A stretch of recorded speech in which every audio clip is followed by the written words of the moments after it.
Hello viewers, कैसे हैं आप सब लोग। मैं रेनू गौड़ आपका स्वागत करती हूँ आपके अपने चैनल रेनू गौड़ पाठशाला में। आज हम अपनी पाठशाला में वर्ण पढ़ेंगे।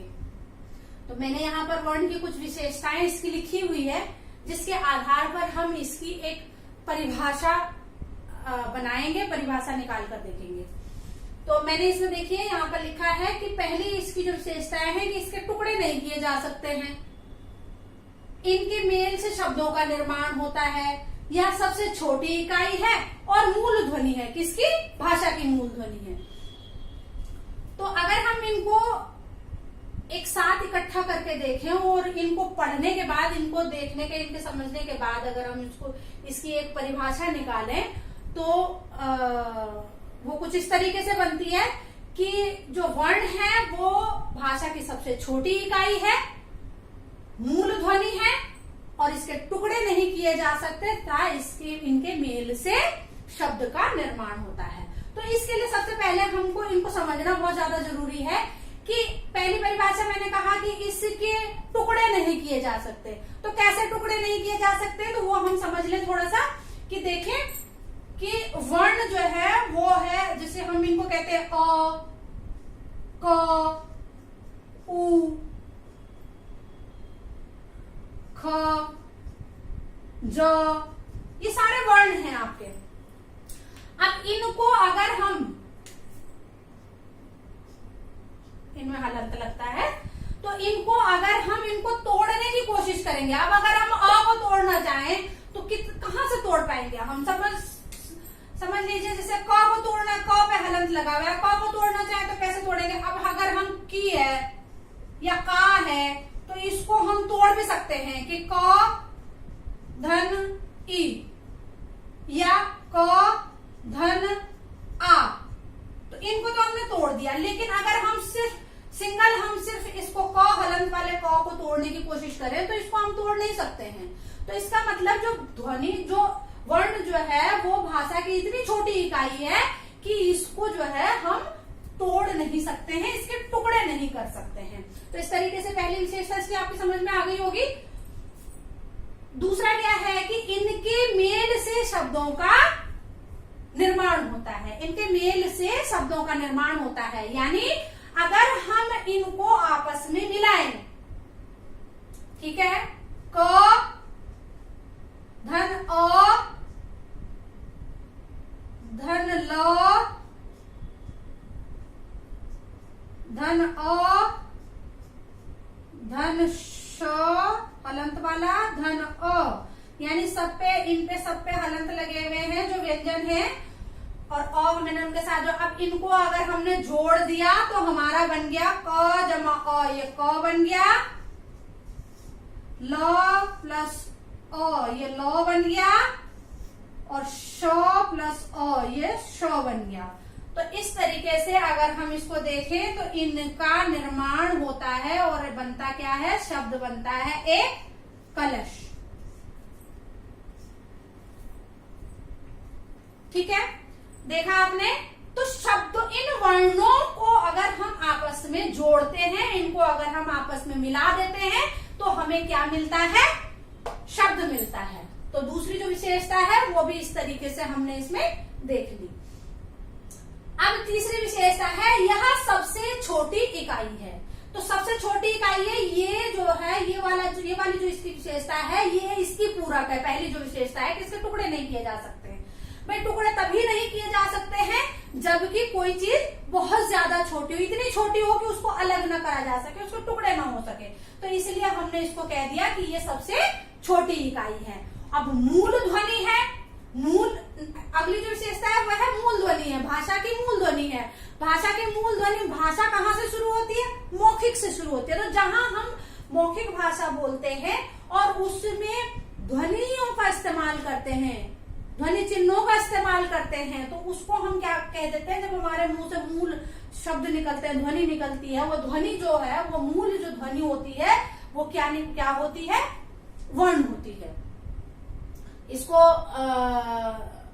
जो है ये, इसको समझाने का, इसको बताने का एक कारण और भी रहा है कि आजकल जो है, अब देखिए आजकल स्कूल्स में तो तो खुल नहीं रहे हैं, ऑनलाइन क्लासेस बहुत ज्यादा सभी स्कूलों में ऑनलाइन क्लासेस हो रही हैं, तो उसमें क्या है कि आपके पास लिख तो आप सकते नहीं हो, आप उसको जो है जब भी टेस्ट होगा या जो भी होगा तो उसमें आपके पास या तो जो है आपके पास टिक करने के लिए आएगा, या सत्य असत्य यानी ट्रू फॉल्स लिखने के लिए आएगा, या फिर इसी तरीके से आपके आएंगे कि ऑप्शन आपको दे दिए जाएंगे, आपको उनमें से टिक करना है कि कौन सा आंसर सही है कौन सा गलत है। तो कई बार क्या होता है कि क्वेश्चन जब हम पूछते हैं कि वर्ण किसे कहते हैं, और ऑप्शन में हमने अगर हम कहते हैं कि भाषा की छोटी इकाई या सबसे छोटी इकाई मान लीजिए इसको, कि एक वर्ण उसमें ऑप्शन में हमने दे रखा है सबसे छोटी इकाई, लेकिन कई बार क्या होता है कि ये ना दे के कई जगह पे कुछ क्वेश्चंस में कुछ प्रश्नों में मूल ध्वनि लिखा हुआ होता है, मूल ध्वनि लिखा हुआ होता है, और यही बच्चे जो है वो कंफ्यूज हो जाते हैं कि मूल ध्वनि लिखा है, सबसे छोटी इकाई तो लिखा ही नहीं है, तो ऑप्शन इनमें तो ऑप्शन ही नहीं है, क्या लिखे हम। तो जब इस तरीके का कभी क्वेश्चन आए और इस तरीके से उसमें आपके पास ऑप्शन लिखा हुआ आए, तो आपको मूल ध्वनि पर सही का निशान लगाना है। क्यों? क्योंकि ये भाषा की मूल ध्वनि है, यानी भाषा जब शुरू होती है, जहां से जब हम बोलना शुरू करते हैं और जहां से ये ध्वनि निकलनी शुरू होती है, तो वही उन्हीं चीजों को हम वर्ण कहते हैं।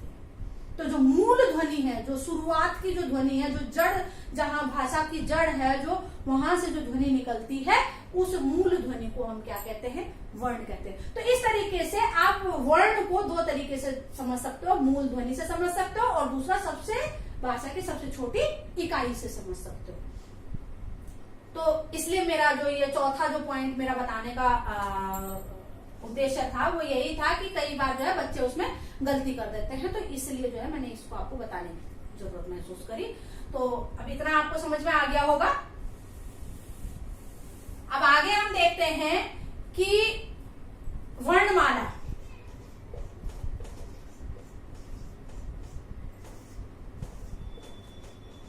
वर्णमाला, वर्णमाला किसको कहते हैं? अब ये इसका जो ये शब्द हमने लिखा है, इसी से पता चल रहा है वर्णों की माला, वर्णमाला।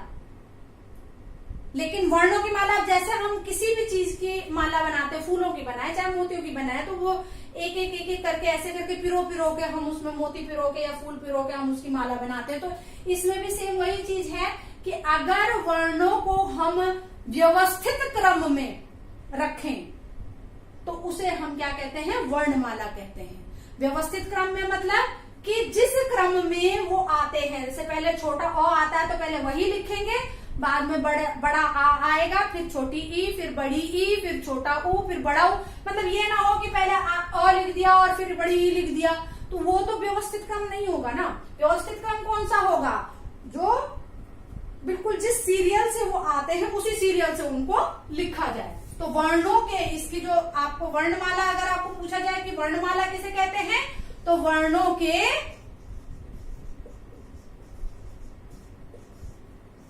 व्यवस्थित क्रम को हम क्या कहते हैं? वर्णमाला कहते हैं। वर्णों के व्यवस्थित क्रम को वर्णमाला कहते हैं। अब वर्ण हमें समझ में आया, वर्णमाला हमें समझ में आया। अब मैंने कहा कि वर्णों के व्यवस्थित क्रम को, जैसे हम माला पिरोते हैं, अब भाई उसमें संख्या भी तो होगी कुछ ना कुछ, कि कितने वर्ण उसमें होते हैं। तो एक वर्णमाला में अगर हम देखें तो वर्णमाला में कितने वर्ण होते हैं? टोटल जो है वो 52 वर्ण होते हैं। 52 वर्ण होते हैं टोटल। स्वर व्यंजन सब मिला के जो है वो कितने होते हैं? 52, यानी 52 आपके वर्णमाला में वर्ण होते हैं। वर्णों की जो संख्या होती है वो कितनी होती है? 52 होती है। अब मैं आपको इसमें बता दूं, इसको ऊपर मैं हटा देती हूं, यहां आपको क्लियर कर देती हूं थोड़ा सा, कि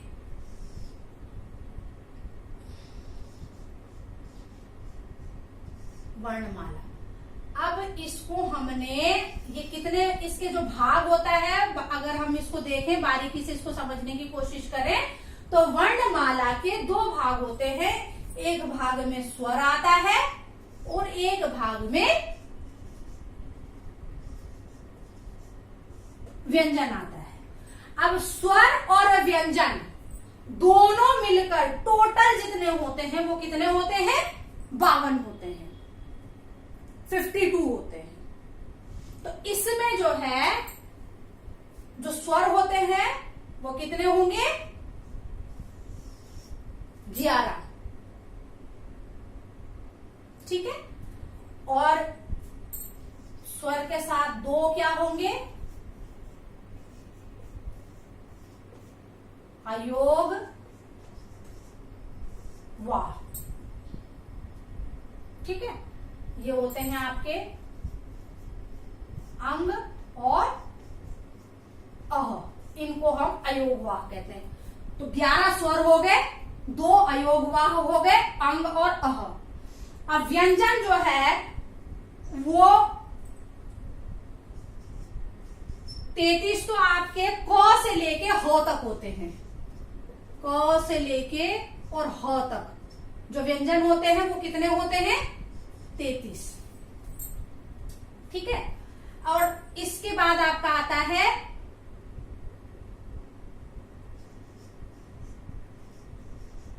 अन्य व्यंजन। ये कितने होते हैं? 2 होते हैं। अब जो अन्य व्यंजन है वो कौन से वाले होंगे? ड़ और ढ़, ड़ और ढ, ये जो होते हैं आपके, ये अन्य व्यंजनों में आ जाता है। ठीक है। उसके बाद आपके आते हैं संयुक्त व्यंजन।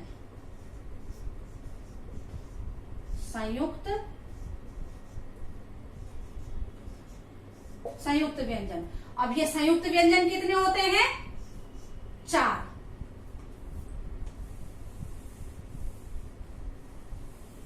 संयुक्त व्यंजन कितने हो गए?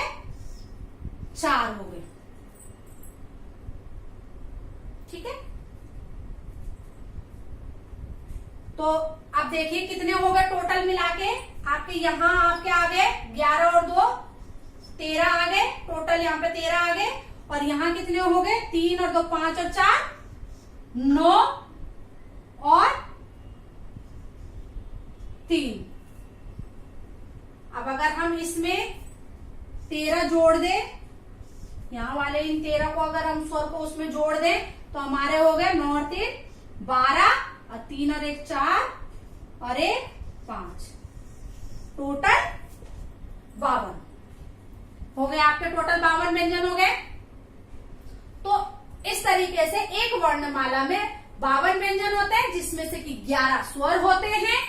33 जो है, वैसे तो 33 नहीं, वैसे तो ये पूरे 39 व्यंजन होते हैं, लेकिन वो 39 व्यंजन में से क से ह तक ये व्यंजन होते हैं। 2 जो ड़ और ढ़ है ये अन्य व्यंजनों में आते हैं। और जो ये संयुक्त व्यंजन होते हैं ये कौन कौन से होते हैं? अक्षर, त्र, ज्ञ और श्र, ये आपके संयुक्त व्यंजन में आते हैं। तो इन सब को मिलाकर है ये व्यंजन ही, लेकिन इनको अलग अलग तरीके से बताया गया है कि ये अन्य व्यंजन है, ये संयुक्त व्यंजन है, ये अयोगवाह है, ये स्वर है, ये व्यंजन है। तो इन सबको मिलाने के बाद आपके पास टोटल 39 यानी 39 जो है आपके पास व्यंजन आए, जिसमें से 33 व्यंजन है, 2 अन्य व्यंजन है और 4 संयुक्त व्यंजन है। अगर इनमें हम ये 11 स्वर और 2 अयोगवाह को मिला दें तो टोटल बनता है हमारा 52। तो 52 जो वर्णमाला हमारी, जो मैंने आपको पहले बताया था कि वर्णमाला में 52 वर्ण होते हैं, वो कंप्लीट हो गए। तो आप इस तरीके से आप देखिएगा कि 52 व्यंजनों में हम उनको किस तरीके से अलग अलग डिवाइड कर सकते हैं। ये नहीं है कि 13 पूरे स्वर बना दिए और उसके बाद 39 पूरे जो है व्यंजन बना दिए। उनका भी अपना अपना स्थान होता है कि कौन किस व्यंजन को किस स्थान पर रखा जाता है। और ये स्वर जो है वो मूल स्वर कितने होते हैं, ये इनको किस तरीके से इनको विभाजित किया जाएगा, वो सारा जो है मैंने आपको बता दिया है। तो इतना आपको समझ में आ गया होगा। अब अगर इसमें जो है, हाँ जी देखिए, अब इतना आपको समझ में आ गया होगा। अब देखिए, इतना आपको समझ में आ गया होगा। अब ये जो है ये आप देखिएगा कि वर्णमाला और वर्ण मैंने आपको विस्तार से आपको समझा दिया है।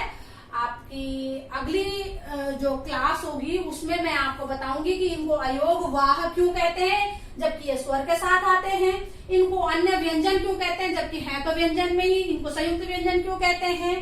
तो ये सारा मैं जो हूँ आपके अगले वीडियो में मैं इसके बारे में बताऊंगी। और अगर आपको इस वीडियो से ये वीडियो अच्छा लगा हो, इस वीडियो से थोड़ा भी फायदा हुआ हो, तो प्लीज इस वीडियो को ज्यादा से ज्यादा सब्सक्राइब करें, लाइक करें, शेयर करें। थैंक यू, धन्यवाद।